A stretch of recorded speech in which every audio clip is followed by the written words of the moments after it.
Hola y bienvenidos a un nuevo episodio de Ay, las ratas se ven felices. El podcast donde ya no tenemos chistes porque a todos les cagan.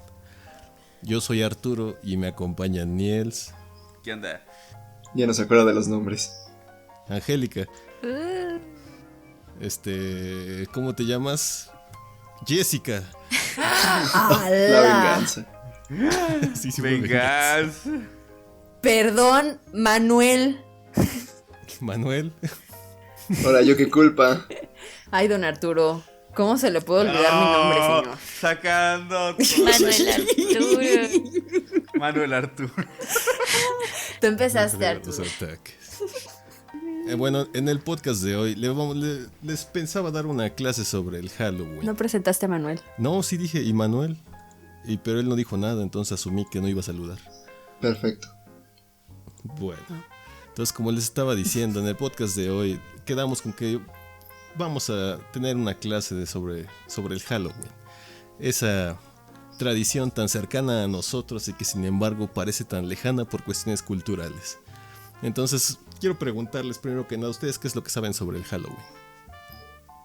Quema de brujas. Pues es una tradición pagana, ¿no? Sí. ¿Cómo con qué lo asocias o qué más?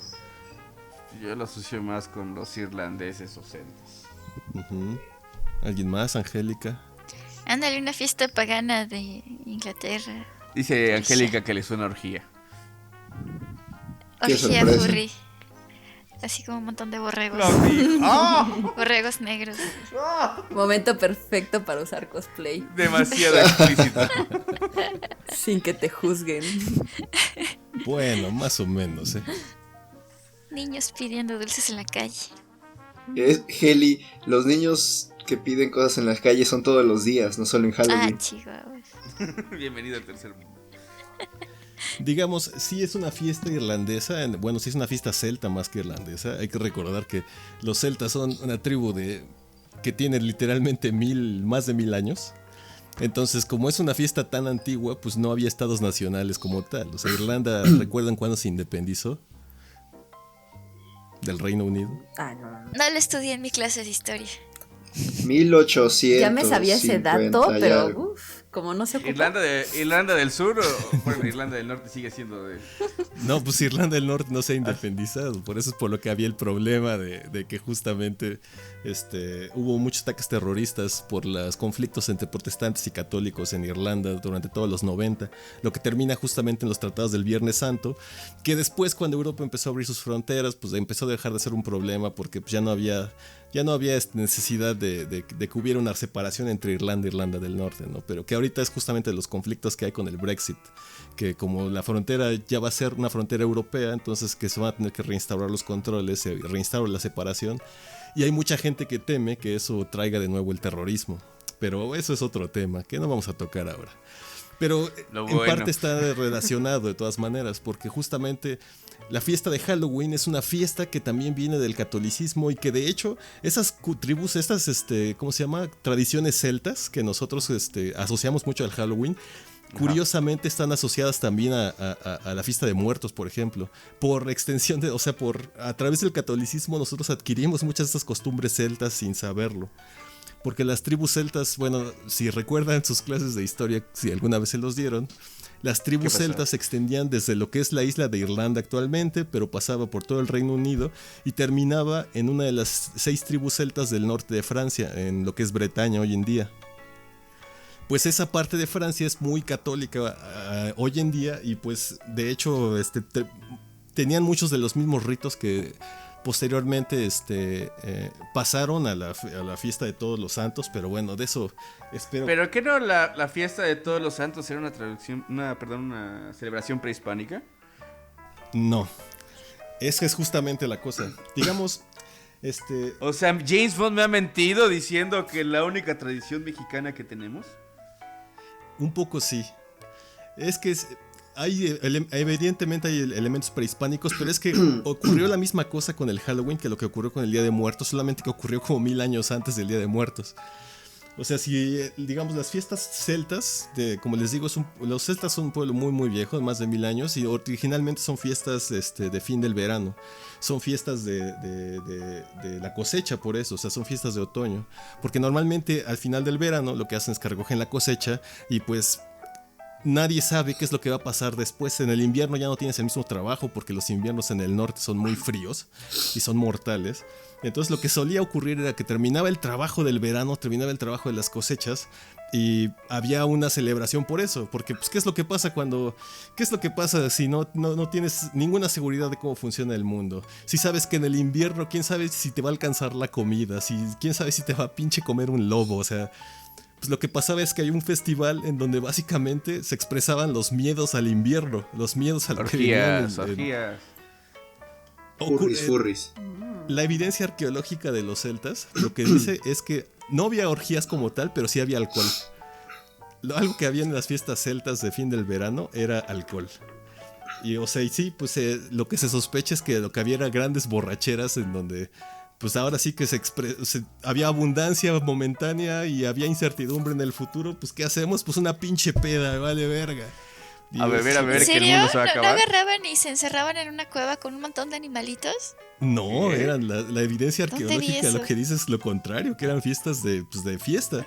Era una celebración justo antes de entrar al periodo más oscuro del año, que es lo que les digo, un invierno que puede ser tu último pinche invierno, porque el invierno era crudo. Los inviernos en esa parte son fríos, puede ser que te quedes sin comida, si la cosecha no fue tan buena, pues esta es tu última pinche oportunidad de comer bien, güey, porque el siguiente periodo es el siguiente año. Entonces lo que había pues era fiesta. Está curioso, ¿no? O sea, porque otro puede decir, bueno, pues lo ideal sería reservar la comida o algo así. Aquí era como, no, la comida gasta lo que la vida contada. se va a acabar. Es que ese es el espíritu. De hecho, ese momento es un periodo de renovación en las tribus, en las tradiciones celtas. Ese periodo era un periodo de renovación. De hecho, en tradiciones celtas eso también era un día administrativo. O sea, en ese periodo normalmente había dos partes. Los sacerdotes celtas eran los druidas, de los cuales tampoco no tenemos tanta referencia. Porque hay muchos mitos, pero los celtas no tenían como tal registros históricos de sus mitos ni de su historia común. Casi todo lo que sabemos es, como les digo, de hace mucho tiempo y se pasó por tradición oral, y después los sacerdotes católicos que estaban evangelizando en el norte de Europa lo escribieron algunos de esos mitos. Entonces mucho de eso se conoce de segunda mano porque no hay registros históricos y lo único que hay es poca evidencia arqueológica. Pero de lo que se sabe, lo que hacían en ese periodo era eso, que era un periodo en la noche había festival, en el día era un día en donde si tenías deudas las pagabas, si había ejecuciones, porque pues ahí había ejecuciones en ese momento en el sistema penal, pues ejecutaban a los presos. Todavía. También era en el caso de los druidas, los sacerdotes de la tribu, ellos hacían una ceremonia que era una ceremonia de renovación del fuego. Que de hecho por eso en el Halloween, posteriormente, ya más moderno, se asocia mucho el Halloween con fogatas. Porque los sacerdotes druidas lo que hacían era que había un fuego, digamos, de toda la villa, de toda la aldea. Ese fuego se prendía solamente una vez al año, que era justo en el cambio entre el verano y el invierno. Y entonces lo que hacían en ese momento era que en todas las casas se apagaban los fuegos de la casa. Y el sacerdote druida encendía un nuevo fuego para indicar básicamente que empezaba un nuevo, o se estaba terminando un ciclo y empezando uno nuevo. Entonces ese nuevo fuego básicamente traía toda la esperanza de que todo nos vaya bien en el invierno que se acerca, ¿no? Entonces el sacerdote prendía el fuego y toda la gente apagaba sus fuegos de sus casas, iba por un fuego nuevo a ese fuego que llevaba a sus respectivas casas para reencenderlo. O sea, es literal una ceremonia de renovación que también curiosamente lo tenían en Mesoamérica. Pero imagino que es un poco parte del espíritu humano sentir esa necesidad de renovación. Entonces no es tan raro que exista esa misma ceremonia en tantas épocas, en tantos lugares, pero en los celtas la tenían. Y de hecho se sabe que a lo mejor había ciertos sacrificios o sea, no se sabe a ciencia cierta si por ejemplo los celtas practicaban el sacrificio humano. Se sospecha que sí, porque los vikingos lo hacían. Los vikingos tenían ceremonias en donde se seleccionaba al azar a alguien de la tribu y esa persona o se seleccionaba o era voluntario, y esa persona se sacrificaba por el bien de la comunidad, digamos, y de eso sí tenemos registros porque tenemos las sagas vikingas. en la misma más o menos esfera cultural están los celtas, pero no es precisamente la misma. Entonces no se sabe bien a bien si sí había sacrificios como esos o no. Entonces, en general, lo que ocurrió con esas tribus es que muchas de esas, todas esas tradiciones se asociaron a la Iglesia Católica cuando llegó el catolicismo a las regiones de las tribus celtas. ¿Alguien sabe cuándo más o menos se fundó el catolicismo? Pues... no. En el año 0 DC. No manches. No, supongo que te refieres a la iglesia como organización religiosa, no tanto Sí, como a credo, la iglesia como organización religiosa fue durante el siglo V con el emperador Constantino. Y pues el problema que tenía Constantino ya era cristiano, pues. Y el problema que tenía Constantino era que pues él era cristiano, pero una gran parte de la población no lo era. Entonces, durante mucho tiempo, digamos, los papas a partir del siglo V, lo que intentaron hacer era, pues, vamos a intentar convertir estas creencias que tenemos paganas, que tiene el pueblo que son paganas, las vamos a intentar convertir al cristianismo. Entonces, la primera cosa que ocurrió cuando Gregorio I era papa en el siglo VII, en el año 600, es que Gregorio declaró que todas las deidades romanas, o sea, Júpiter, ¿cómo se llama? Que habían sido griegas y que pasaron a ser romanas, de pronto ya no eran dioses, de pronto ya eran santos. Y de pronto todos esos santos como que obedecían a la Virgen María. Y el centro principal de ¿cómo se llama? De culto en Roma se convirtió en una parroquia cristiana, que es la de Santa María Rotunda. Y entonces, básicamente se pasó todo de un golpe. El Papa lo que hizo fue que, bueno, pues todas estas cosas, todos estos disquedioses, pues en realidad sí existían, pero eran santos, y en realidad eran todos católicos. Eso es lo que ese güey hizo. Y esa fue la dirección que siguió la iglesia por los siguientes 1500 años, básicamente. Pero pues es como el rollo de... que tenía la estrategia, ¿no? De, pues, principalmente catolicismo, ya sea también en el Imperio Romano, después también, por ejemplo, con los españoles, que era la asociación, ¿no? O sea, lo que trataban de hacer es como decir, pues esto que estamos trayendo no es tan diferente a lo que ustedes ya hacían, ¿no? Simplemente acá lo llamamos de otra forma, ¿no? Esa doctrina la instauró Gregorio en el siglo VII. Y que justamente la idea era esa. La idea es, bueno, pues es que esto ya está y vamos a utilizar todos los templos y todos los rituales que ya tienen estas gentes para convertirlos al catolicismo, ¿no? Y que de hecho después Pedro de Gante, 1000 años después de eso casi, en 1520 y tantos, ya que había conquistado Tenochtitlan, Pedro de Gante dice la misma cosa, dice pues que sigan adorando que sigan bailando y que sigan haciendo sus cosas siempre y cuando lo hagan a Dios. O sea, es neta, eso está escrito. Que sigan haciendo sus mamadas, total, y aquí nosotros decimos que es para otra cosa, ¿no? Exactamente. Y eso es lo que pasó con los celtas, pues. La Iglesia Católica hace eso. Cambia todos los días originales de la religión romana a días cristianos. Y entonces muchas fiestas después dan origen a muchos rituales que nosotros tenemos hoy en día, que es, por ejemplo, cambia la fiesta de ¿cómo se llama? Del Sol Invicto y todo eso, las de finales de diciembre eventualmente cambian y se vuelven Navidad. Las fiestas de febrero, las Pascuas también que eventualmente cambian y son las procesiones estas de la Pasión y toda esa mamada, ¿no? Pues lo mismo pasó también con la fiesta de Todos los Santos. La fiesta de Todos los Santos era la fiesta de los idus de mayo. Era más o menos una fiesta en la mediados de lo que es mayo hoy en día. Y que es una fiesta que originalmente los romanos tenían, que se llamaba Lemuria. Y que era un festival como de muertos. Los romanos sí creían que los muertos llegaban del más allá. O sea, los romanos creían que había dos fiestas principales de muertos para los romanos. La de Paternalia, que era en 23-24 de febrero, en donde los ancestros regresaban y tú les hacías ofrendas. Y había Lemuria, donde lo que regresaban eran unos demonios que le llamaban los lémures, y que entonces tú tenías que protegerte de los lémures. Pues el Papa cambia la fiesta de Lemuria a la fiesta de Todos los Santos, que era en 13 de mayo, más o menos. Y de ahí vienen de hecho muchas de las tradiciones que se hacen en Todos los Santos, de la fiesta de Lemuria. Después, otro papa, Gregorio VI, Gregorio IV, perdón, cambia el periodo de la fiesta de Todos los Santos al final del otoño. Ahí los historiadores no saben bien por qué se hizo eso. Hay quienes dicen que fue explícitamente para conquistar a las tribus del norte, lo que incluía a los celtas. Y hay quienes dicen que era porque en ese momento había suficiente cosecha para atender a todos los peregrinos que llegaban a Roma. El caso es que se cambia a la fiesta de todos la fiesta de todos los santos de 13 de mayo al 1 de noviembre. Y pues básicamente a los celtas que les estaba costando trabajo evangelizarlos, porque esos cabrones como que no querían dejar sus pinches costumbres, los hijos de perra, pues como que empezaron a asociar todas sus costumbres a la fiesta de todos los santos.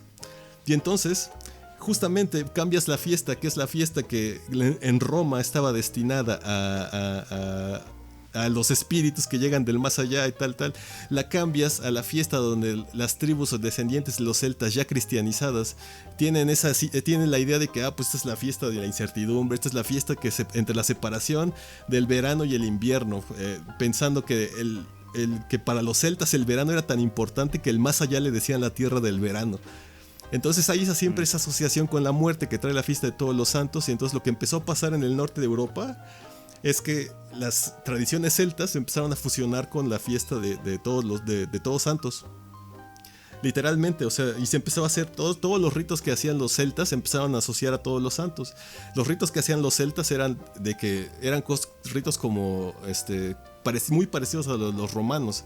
En esa fiesta lo que se hace es que se hacen ceremonias donde se ofrendan cosas a los muertos, se rememora el paso de la gente que ya se fue y que se añadió además la idea romana de que ese día volvían y ese día te visitaban. Entonces, de hecho, todavía en muchos pueblos de Europa se hacen ofrendas en todos los santos.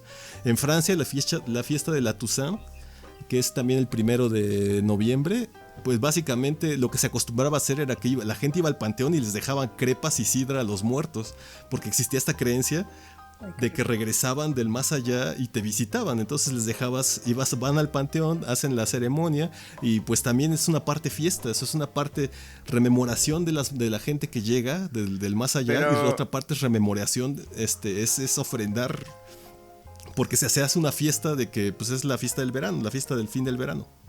Pero entonces, ¿dónde viene esta asociación, por ejemplo, de los Días de los Muertos, no? Porque, por ejemplo, algo que nos ha enseñado las fechas es que el Día de los Muertos es tal fecha, ¿no? La efeméride que podríamos pegar ahí de Heli diciendo qué consiste el Día de los Muertos y demás, pues choca un poco con lo que es Halloween en sí, ¿no? O sea, a pesar de que... Es que viene exactamente del mismo lugar, o sea...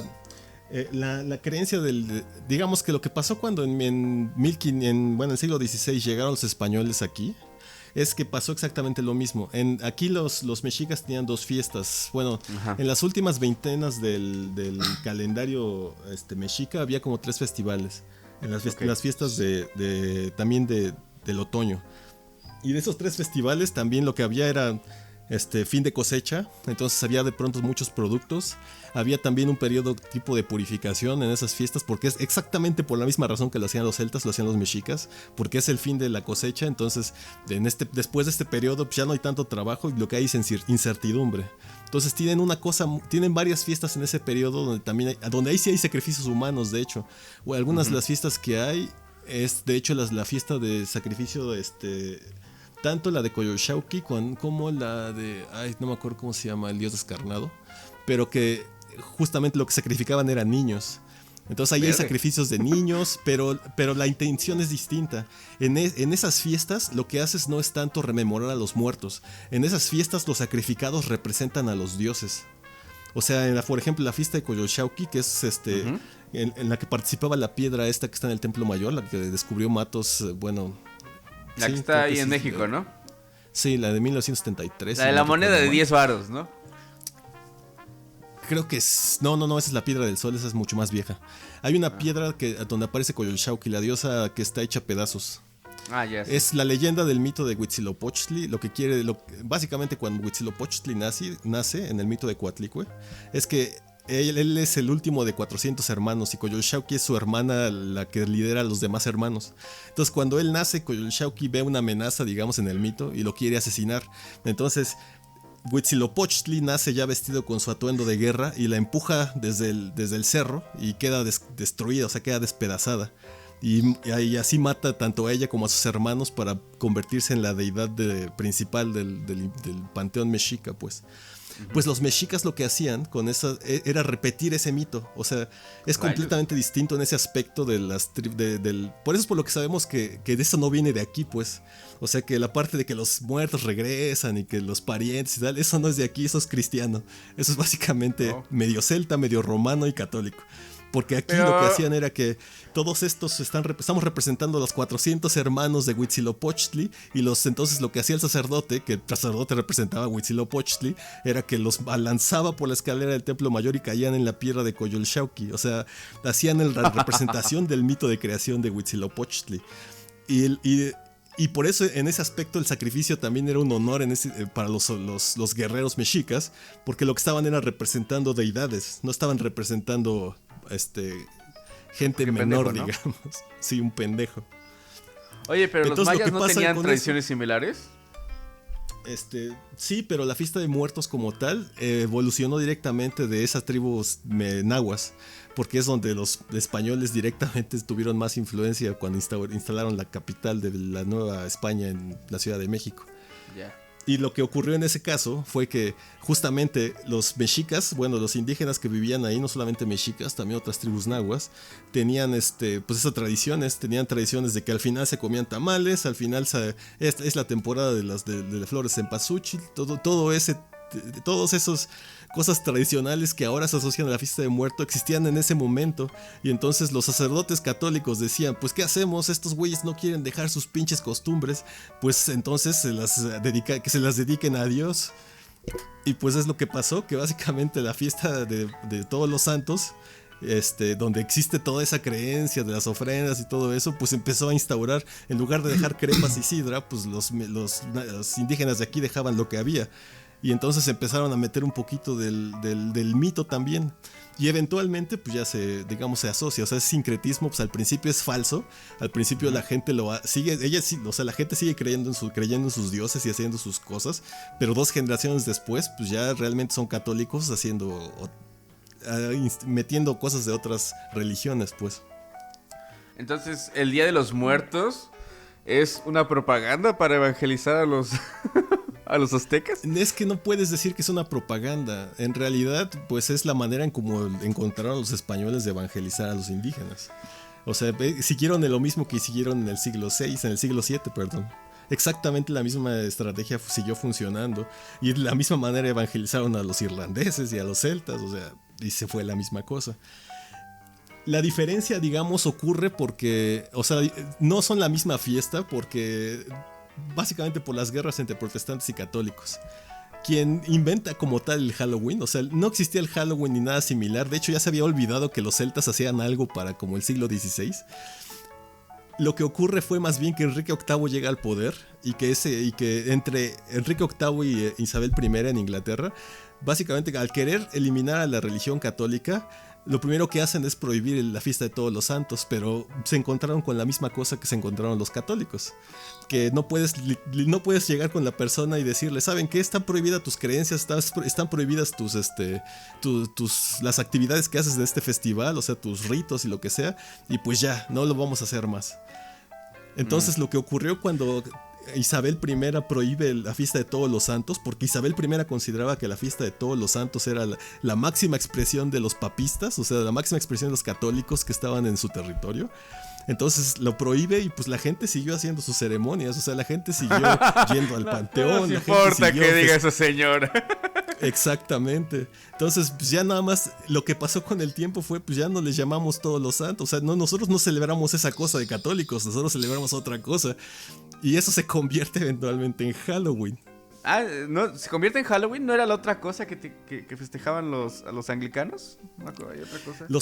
Lo que pasa es que los anglicanos justamente es por la misma razón que la fiesta de todos los santos es por excelencia la fiesta católica, o era en Europa medieval la fiesta católica. Hacer cosas contra los católicos en esas temporadas era muy significativo. Entonces Martín Lutero propone sus tesis de la Iglesia Reformada el 31 de octubre, justamente como una afrenta a la Iglesia Católica. No. O sea, el protestantismo nace en esas fechas también por eso, porque esta es la fiesta más católica que había. Entonces, la manera como la Más que la atacábamos Navidad. es, pues sí, exacto. En la víspera de esto, en la víspera de la fiesta de todos los santos, que es la que festeja todo lo que es católico, pues en esta pinche víspera yo publico lo que está mal. Martín Lutero llegó y dijo, publico todo lo que está mal con el pinche catolicismo. Y lo mismo pasó en Inglaterra. En Inglaterra y sí dijeron, bueno, pues todos los santos está prohibido y ya. Y entonces la gente empezó a hacer sus ceremonias pegándolas tanto a la ceremonia de Martín Lutero del 31 de octubre, tanto a otras cosas que iban ocurriendo alrededor. Porque en algún momento inclusive se pegaron las tradiciones de todos los santos, o sea, los que después se convirtieron en Halloween, se empezaron a pegar a cosas que no eran religiosas. Se empezó a pegar al 5 de noviembre, a la fiesta ¿cómo se llama? La explosión del Parlamento, la de Guy Fawkes. Ya. Pero que también Sí. tiene una base, sí, la del güey de V de Vendetta. Sí. Todos lo ubican por la máscara de V de Vendetta. Exactamente. Pues ese güey básicamente es también era un católico que quería asesinar a los miembros del parlamento porque estaban prohibiendo su religión, o sea, era un extremista católico. Entonces intentó volar el parlamento y eventualmente, cuando no lo logra, esa fiesta se convierte en una fiesta nacionalista para el rey de, ¿cómo se llama? James I creo fue el que tenía eso. Se vuelve una fiesta nacionalista donde el 5 se celebra que logramos que los católicos no volaran el parlamento, o sea, logramos expulsar a estos pendejos. Entonces muchas de las tradiciones empiezan a... De hecho, lo que también se piensa es que ahí es donde se empezaron a meter las cosas que el Halloween tiene de bromas y de fiesta más política, se empieza a meter en más o menos cuando ocurre eso. Cuando la fiesta religiosa se empieza a pegar a cosas políticas porque hay esa ¿cómo se llama? Esa celebración de que logramos mantener la soberanía del imperio inglés, quitando a estos católicos que venían de parte del Papa, ¿no? De Europa continental, perdón. Entonces, lo que pasa con el Halloween es eso, que es fiesta, es todos los santos hasta que hay guerra entre protestantes y católicos y entonces se separan completamente. Y la misma cosa es por lo que se asocian las brujas, de hecho. Se asocian las brujas porque en ese tiempo se utilizaban las cacerías de brujas para cazar católicos. Las cacerías de brujas también ocurrían en Escocia, ocurrieron como tres olas de cacería de brujas, donde lo que hacían era que este grupo son católicos o son protestantes de otra rama que no nos gusta, entonces esos güeyes son brujas y por ley del estado las tierras de esos güeyes pasan a ser parte del reino. O sea, pues es como la cacería de brujas que también hizo la Inquisición, ¿no? O sea, con la parte de las herejías y demás, pues se buscaba, por ejemplo, a los protestantes, ¿no? Es como... Qué curioso. Y pues todo eso era significativo, digamos, por la fecha. O sea, se hacía en esas fechas porque era la fecha en la que podías atacar al catolicismo. Porque era justo después de la festividad. No, era antes o después. Halloween es 31, ¿verdad? Halloween es el 31. Entonces, primero fue antes, después fue después. Okay. Pero después hubo un periodo en donde al imperio inglés se le empezó a dificultar manejar a la gente que festejaba el 5 de noviembre. Entonces empezaron a prohibir las fiestas del 5 de noviembre. Y entonces regresaba como que las reuniones y todo esto empezaban a regresar un poco en el tiempo hacia octubre otra vez. Porque empezaba a haber destrozos y todo eso, porque la gente salía de control. O sea, en cuanto pones gente, alcohol y fiesta, pues la de chingada, chinga su madre todo, ¿no? Y orgía, ¿no? Y es orgía. Y por eso es por lo que cognitivamente se consideran fiestas diferentes, porque pues básicamente hubo un montón de movimientos políticos que hicieron que se hiciera o sea, que se separara, digamos, la fiesta por motivos religiosos, pues. Pero, por ejemplo, entonces tradiciones más vagas, vamos a avanzar un poco más en la historia. Por ejemplo, ¿tú sabes por qué de repente en Halloween es común vestirse o disfrazarse de algún personaje? Sí, eso es súper reciente. Digamos, en el siglo XIX, O sea, lo que ocurrió fue que ocurrió todo eso, ya siglo XIX, ya hay estados nacionales, etcétera. Lo que empieza a ocurrir es que esas fiestas ya se empiezan a hacer más pequeñas. Y sobre todo en las partes del norte de Escocia y de Irlanda, que tienen mucha inmigración hacia América. En esas partes donde no hay tanta concentración de población, las fiestas digamos que se minimizan. O sea, la fiesta no es el gran festival donde sales afuera y haces destrozos o es ultra religioso, sino que como hay poca gente se vuelven fiestas como más como Suárez, o sea, como... ¿Qué? O como étnicas o de gueto o algo así. No, se hacen como fiestas, como las fiestas de pueblo, pues, o sea, es una fiesta, se vuelven como fiestas muy pequeñitas, en donde se hacen reuniones y de hecho se consumen los productos del periodo, o sea, el Halloween originalmente en esos lugares está muy asociado a las manzanas y tal, porque es cuando sale la cosecha de manzanas y la manzana no era tan fácil de producir. Entonces se empiezan a asociar como que pequeñas Suárez, como las fiestas de pueblo aquí, donde la gente va y da la vuelta al kiosco, pues es más o menos lo mismo. O sea, eran fiestas donde los jóvenes iban, como que era la fiesta en la que, siglo XIX, es la fiesta en la que aprovechaban como para decir, pues tú me gustas, o esta chava me gusta, y empiezan o sea, son fiestas literalmente de eso. Y esas tradiciones después... bueno, ahí en esas fiestas hay juegos justamente, o sea, de ahí viene el espíritu juguetón del Halloween, pues. De que en esas fiestas, pues es mucha fiesta de que, pues hay que hacer adivinación, pero la adivinación era del tipo de que, pues, ¿qué es lo que dicen las manzanas? ¿Con quién me voy a casar? ¿Qué es lo que dice? ¿Cuántos hijos voy a tener? Deja todavía mucha gente que lee el café. Bueno, en fin. Pues es que sí, es lo que hacen, o sea, y de hecho había muchos ritos que después pasan de Halloween como de miedo, originalmente son como románticos, o sea, como la de eso de decir al espejo un nombre 3 veces y que aparece un monstruo. En la versión original de las fiestas del siglo XIX, lo que decían 3 veces el nombre de tal rey o de tal persona que ¿cómo se llama? De tal santo consagrado al amor, y él te decía el nombre de la persona con la que te ibas a casar. Normalmente estaba asociado a mujeres o que buscaban quién iba a ser su marido. Entonces esa era la versión original, pues. Sí, la versión original era, pues, va a ser va a aparecer el nombre de este güey que normalmente, curiosamente, era el güey que ya le gustaba, ¿no? Entonces era mucho de ese tipo de tradición. La tiré, mi trabajo aquí terminó. Exactamente. Pero no hiciste nada. Entonces, y lo que pasa es que después hay un periodo de hambruna muy fuerte en Escocia e Irlanda, en donde hay mucha inmigración hacia América, que es el periodo que retratan ya muchas películas, inclusive, de que había inclusive guerras entre irlandeses y tal en Nueva York. Es porque hay un periodo de hambruna en esa parte del mundo muy fuerte que hace que mucha gente se cambie de continente, y muchos de esa gente traen sus tradiciones. Y algo que ocurrió, un fenómeno cultural que ocurrió al principios del siglo XX, es que esa gente vieja que traía sus tradiciones, de pronto tiene hijos que ya son americanos, y esos hijos americanos quieren recuperar sus raíces. Entonces, como en 1910, 1911, esos niños que ya son americanos, y que saben que son de padres irlandeses o de abuelos irlandeses o tal, empiezan a querer reconectarse con eso, y entonces empiezan a ser famosas como en los años 20 en Estados Unidos, empiezan a ser famosas las fiestas como las de juventud de Escocia del siglo XIX. O sea, pero es eso, es porque había mucha inmigración de Europa y los jóvenes querían como que sentirse de nuevo irlandeses o sentirse de nuevo escoceses. Como lo que está pasando ahorita con los mexicanos, ¿no? O sea, los que están yendo a Estados Unidos actualmente tratan de revivir eso del Día de Muertos porque quieren regresar a sus raíces, ¿no? Es por eso que nace la película de Coco y demás, ¿no? Sí, es exactamente el mismo proceso, probando que los humanos somos más o menos lo mismo sin importar la época.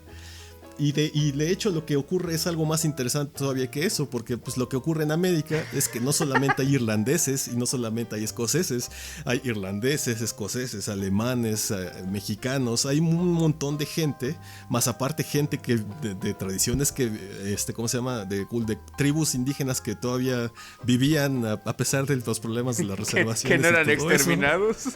Sí, a pesar de que la mayoría fueron exterminados. Y que o enviados a sus campos de concentración llamados reservas. Pues sí, de hecho sí. Y finalmente lo que ocurre es que se empiezan a mezclar tradiciones, no, o sea, con esa tradición escocesa se empiezan a mezclar otras tradiciones que ya traían los jóvenes americanos de sus otros orígenes. Entonces ahí empieza a haber una mezcla de inmigración en donde el Halloween empieza a absorber todas esas cosas, o sea, todas esas fiestas de juventud pues traen jóvenes de no solamente escoceses, irlandeses, traen otro tipo de jóvenes y empieza a cambiar, empieza a evolucionar la fiesta, empieza a evolucionar hacia el ¿cómo se llama? Hacia también el tipo de productos que consumen, porque pues en Europa no había calabazas, no había maíz, no había nada de eso. El Halloween empieza a asociar las calabazas porque los americanos empezaron a festejar el Halloween básicamente, y las calabazas son productos americanos, o sea, del continente americano, quiero decir, de América del Norte. Entonces, lo que empieza a ocurrir es eso, que la misma mezcla inherente en lo que es Estados Unidos empieza a hacer que muchas cosas se añadan al Halloween. En las fiestas estas de juventud había también partes de disfraces, o sea, como son fiestas tipo victorianas, o sea, tipo de... ¿De carnaval? O sea, es para ya anonimizarse de alguna forma y hacer tu desmadre, ¿no? Exactamente, te atreves a eso, te atreves a decirle a la chava que te gusta porque traes una pinche máscara por alguna razón. Entonces, de ahí, o sea, mucho de eso ya... Es como estar ebrio.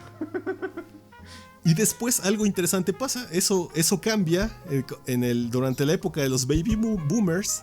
Lo que empieza a ocurrir es que eso vuelve a cambiar otra vez, porque en la época de los baby boomers lo que ocurre es que hay muchos niños. Y como hay muchos niños, pues ya no tienes culturalmente ya el Halloween ya no puede ser de fiestas de jóvenes, porque la mayoría son adultos con hijos. Entonces se empieza a convertir en una especie de fiesta infantil y además se empieza a incorporar cosas del momento en que el cine empezó a subir. Entonces ya no nada más son máscaras de cosas del cine, Frankie, son máscaras, ¿no?, como King Kong, son máscaras como La Cosa del Pantano, películas muy viejas que empiezan a introducirse también en la fiesta. Y entonces empieza a cambiar, o sea, eso es lo que hace como que los disfraces modernos de Halloween, que el cine se empieza a mezclar con esas tradiciones de las fiestas de máscaras de la era victoriana, y el trick or treat y todo eso también son como que vestigios de la fiesta antigua, pero pues como ahora tenemos una población que tiene muchos niños, pues entonces sacamos todos a nuestros hijos porque es la manera en que estamos ahora socializando. Ya no estoy socializando buscando novio, estoy socializando pues llevando a mis hijos a jugar afuera. Básicamente. Rayos. Sí, pues cambió bastante la perspectiva. Y supongo que igual lo de la decoración, lo que mencionabas del la fuerte, ¿cómo se llama? Impacto o presencia de lo de las calabazas, ¿no? Que ahorita ya se ha vuelto un fenómeno, yo creo que más presente también en nuestra cultura, ya que, pues como bien lo mencionabas, como al principio, pues, México es un país principalmente católico, entonces pues la tradición de Halloween no se vio hasta quizás unos 50 años aquí en México presente. O sea, realmente hasta la fecha, yo creo cuando era pequeño, que todavía no era una festividad así como que se veía muy agringada, ¿no? Vamos a decirlo así. Que si tú querías así como el rollo más nacional, era el Día de Muertos, pero si querías así como el rollo así de fiesta y disfrazarse y esas cosas, ya se veía así como, el güey ya se cree gringo, ¿no? Algo así. Sí, pero justamente eso es una cosa nacionalista de posterior a la revolución. Si recuerdan lo que pasó cuando termina la Revolución Mexicana, hay un periodo muy fuerte donde es donde se construye el PRI, donde se construyen las instituciones, etcétera, en donde básicamente hay un vacío en la identidad de las personas, o sea, hay un vacío de lo que significa ser mexicano.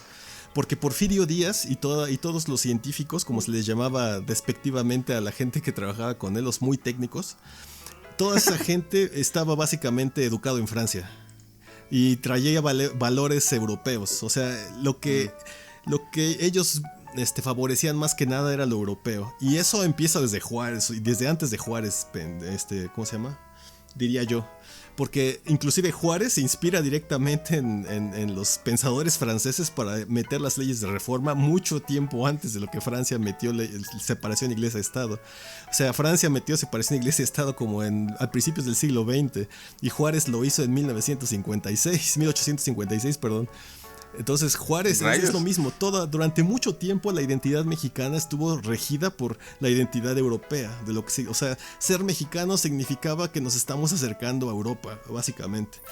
Y Porfirio Díaz lo tenía, no solamente estaba obsesionado con eso, sino que Porfirio Díaz quería ser francés. O sea, Porfirio Díaz está enterrado en Francia, pues. Entonces, Sí, cuando pero, termina la Revolución Mexicana, Sí, ese güey dice, bueno, con permiso, yo me exilio a Francia. pues sí, es lo que hizo. Ahí les dejo su rancho, perros. Por eso es por lo que en la Ciudad de México los edificios tienen corte neoclásico francés, porque Porfirio Díaz estaba copiando el estilo parisino, literal. Entonces, después de la Revolución, pues pasa lo que pasa en todas revoluciones, ¿no? Que es también algo por lo que curiosamente cambió el idioma francés en Canadá y en Francia. Pasa la revolución y lo que antes existía en México, que era muy cercano a los valores europeos, de pronto es percibido por los que quedan como algo externo, como que, no, esto es lo que representa lo que ya no queremos, esto representa a Porfirio Díaz, esto representa a esos 30 años de miseria que tuvimos. Entonces, algo curioso que pasa es que al principio del siglo XX, los que entran al gobierno empiezan a decir, bueno, pues vamos a rechazar todo esto y vamos a buscar lo que verdaderamente es mexicano. Entonces en ese momento pues empieza a ver inclusive cosas como los estudios de Samuel Ramos, con su libro La identidad del hombre y del mexicano, donde empieza justamente a explorar pues qué significa ser mexicano.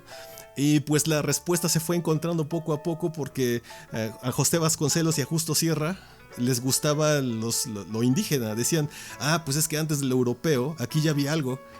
Entonces justamente lo que empieza a pasar en ese tiempo, sí, y lo que empieza a pasar en ese tiempo es que se empieza a asociar lo mexicano con lo indígena. O sea, nace el indigenismo como tal, porque necesitaban, digamos, quien hacía el gobierno y quien estaba pensando en la identidad mexicana en esa época, lo que decía es, pues nos alejamos de esto y encontramos lo nuevo en esto que ya existía aquí, ¿no? Y entonces pues se crea la Escuela Nacional de Antropología, es cuando se empieza a hacer excavaciones en Teotihuacán, también es el momento en que empieza a traer antropólogos curiosamente norteamericanos y que están trabajando en México haciendo tanto excavación como documentación, porque el gobierno está interesado justamente en eso, porque están de alguna manera, según ellos, descubriendo la identidad mexicana. Pues en realidad lo que estaban haciendo era inventando una cosa nueva a partir de otros elementos. Y de hecho es por lo que también ¿cómo se llama? Se hace muy popular cosas como el mariachi, cosas como muy de Jalisco, porque no me acuerdo si era Vasconcelos o era Justo Sierra, ellos eran de Jalisco, entonces ellos empiezan a decir, pues esto también es ser mexicano, el mariachi también es ser mexicano, las peleas de gallo también es ser mexicano, pero pues todas esas son tradiciones de Jalisco, y entonces se empiezan a asociar a la identidad mexicana por eso. Y que tienen gran influencia europea, ¿no? También, o sea, no es como que... Exactamente. O sea, fue así como de, esto nos gusta, esto lo hacemos aquí, vamos a decir que es mexicano, sí, eso haremos. Pero es que pasa exactamente como pasa con los valencianos y los catalanes. Está como el chiste de un catalán, ajá, que está trabajando precisamente con el ¿cómo se llama? Con el catalán, ¿no? Y decía que pues ya ven que el valenciano y el catalán pues son lenguas muy similares. Bueno, es la misma, nada más que cambia. Entonces dice que llega un valenciano a Barcelona, ¿no? Y se va de viaje, ¿no? Y regresa a Valencia y le dicen, bueno, ¿qué tal Barcelona? Y dice, no, pues estuvo muy bien y todo. Pero lo que me sorprendió es que ya todos hablan valenciano. Porque es la misma pinche lengua. Aquí sí. No pasa con Chile. Chile no habla en español. Ya lo discutimos en un podcast. Pasa en otros lugares. Pasa, por ejemplo, en India y Pakistán. El urdu y el hindi son la misma lengua. Y pasan cosas chistosas por eso. Un amigo que donde mi doctorado, que es pakistaní, él conocía a otro amigo que era de la India y que hablaban entre ellos en inglés. Hasta que un día fueron al cine a ver una película y que la película estaba en hindi. Y de pronto ese güey se dio cuenta, chinga, el hindi suena como el urdu. Y entonces se dieron cuenta que era la misma pinche lengua. ¡Rayos! Bueno, yo creo que ya para ir terminando este podcast, me gustaría que las ratas hicieran una pregunta a Arturo, y a ver si la puede contestar, y referente a Halloween o el Día de los Muertos. Entonces comenzamos contigo, Heli. Heli, ¿qué te gustaría saber acerca de Halloween o el Día de los Muertos? ¿Por qué hacen calabazas con caritas? Las calabazas es producto de lo mismo. Es porque antes en las fiestas de Escocia lo que había es que tallaban cosas. Y en América lo que ocurre es que pues, el tallado es de calabaza porque ahí es un chingo de calabazas. Entonces pues, eventualmente se fue evolucionando a partir de eso. De ahí viene el Jack-o'-lantern. Empezaban a mezclar con cosas de horror y tal. O sea, al principio no necesariamente son tótems de horror o con dientes o que para darte miedo. Simplemente son lámparas, pues. Eso ya viene después cuando se empieza a asociar lo de los monstruos y tal por el cine. En pocas palabras, ocuparon calabazas porque no tenían otra chingadera. Gracias. Gracias. Me voy con mi sabiduría, gracias. Hay cosas que no existían como tal, o sea, se empiezan a asociar cosas como espantapájaros y todo eso. Es porque las fiestas se daban en lugares donde había espantapájaros porque hay muchas, o sea, son lugares del medio oeste norteamericano donde la actividad principal es la agricultura. Entonces muchas de esas cosas se dan más bien por eso, por la proximidad de lo que hay alrededor de las fiestas. Muy bien. Heidi, ¿estás contenta con tu respuesta? Sí, quedo satisfecha. Gracias. Le faltaron furros, pero gracias. Manuel, ¿alguna pregunta que le quieras hacer a Arturo? No realmente, pero quizá una pregunta ya para rellenar. Este podcast ha sido todo reina. Bien, adelante. Como debe ser. ¿Hay algún tipo de monstruo o criatura que no se tenga que ver con el cine? Porque es que dijiste, se me quedé pensando, pues sí, casi todo es del cine, hombre lobo, momias, todo lo que peleó contra el santo. ¿Pero hay alguno que tenga que ver, alguno de mitología o algo así? Los golems, ¿no? Que viene del folclore judío de leyendas, ¿no? de Checoslovaquia. ¿De leyendas urbanas? Por ejemplo, la Llorona. Y así. También la de Llorona. Sí. Pero pues es que es lo mismo que con los... Pues es lo mismo que digamos que es lo que les decía de la mezcla de culturas. O sea, por ejemplo, el golem pues es la misma cosa, porque hubo un periodo de inmigración judía muy fuerte en América, justamente en esos años, mucho derivado del antisemitismo europeo. Entonces, pues empiezan a asociar esas cosas también. También los hombres. Los vampiros también, cosas ¿no? de Europa que... Los vampiros también son pre-Hollywood. O sea, que ya existían las leyendas de vampiros. Eso es lo que han dicho los documentales que he visto. Es que son pre-Hollywood, pero quien hace la leyenda moderna es Bram Stoker. Y Bram Stoker es del siglo XIX. O sea, la leyenda de vampiros moderna es Bram Stoker, que también él conocía un poquito de vampiros, le llamaba la atención eso y dijo, pues vamos a inventarnos esta mamada. Y pues inventó una pinche novela romántica del siglo XIX, o sea, de victoriana. Y es lo mismo, pues es una novela victoriana que después se lleva al cine y se populariza la imagen que él pintó de vampirismo. Pero es también cultura pop, es lo que pasa con los cómics hoy. O sea, a lo mejor no hay como tal mitología, pero pues la gente se viste de Thor porque salen los cómics. Ok, analogía un poco extraña, pero bueno, supongo que sí. Muy bien. Jess, ¿alguna pregunta que tengas para Arturo? Pues sinceramente no sé, porque es como mucho de todo y quedó muy claro la explicación de Arturo.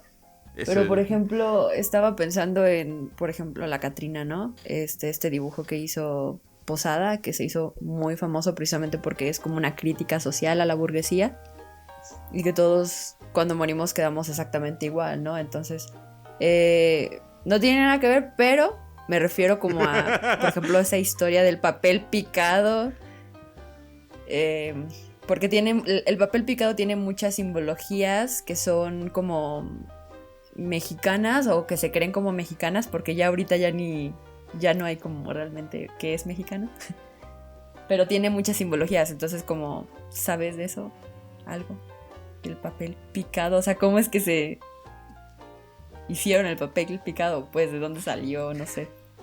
No sé por qué se utiliza el papel picado. Lo que sí es que digamos que la parte de los cráneos se asocia mucho o se asoció mucho con lo indígena y que después por extensión empezó a pasar como parte de la mexicanidad del siglo XX porque es lo que estaba muy presente en la cultura mexica.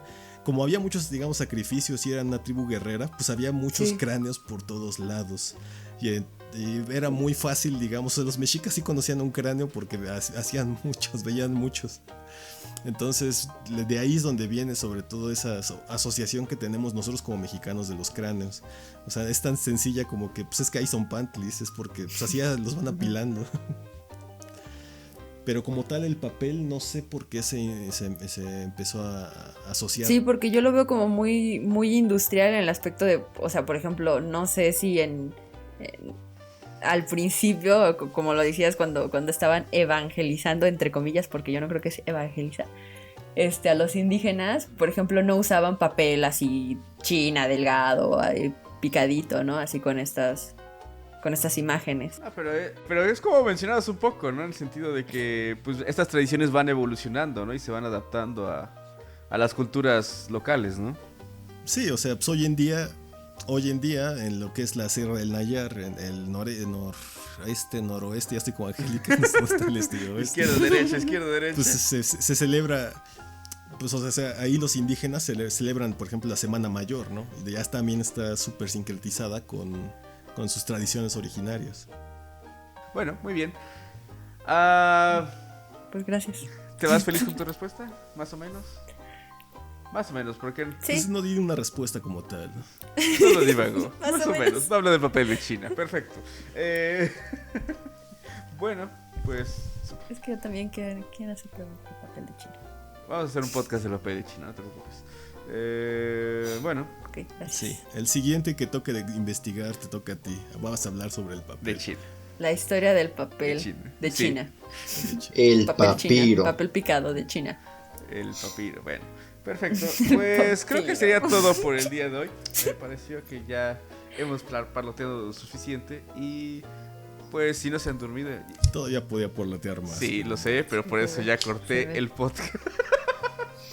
En fin, nos vemos en el siguiente episodio. Con suerte será un capítulo mejor. Esperemos, porque pues peor. Ya van varios podcasts que estamos prometiendo eso. Pero eso es político. Somos como políticos. Si lo cumplimos por pura chiripa, diremos que fue nuestra promesa de campaña. Bueno, en fin. Discúlpenos, oyentes. Disculpen los oyentes. Rata oyentes. Rata oyentes. Y bueno, nos despedimos. Síganos en la Rata siguiente audiencia. emisión. Y recuerden... Gracias. Rata feliz, vida vida feliz. Vida feliz. Ya ahí va. Nunca va a salir. Hasta luego. Ahí va, Sí ahí va. salió.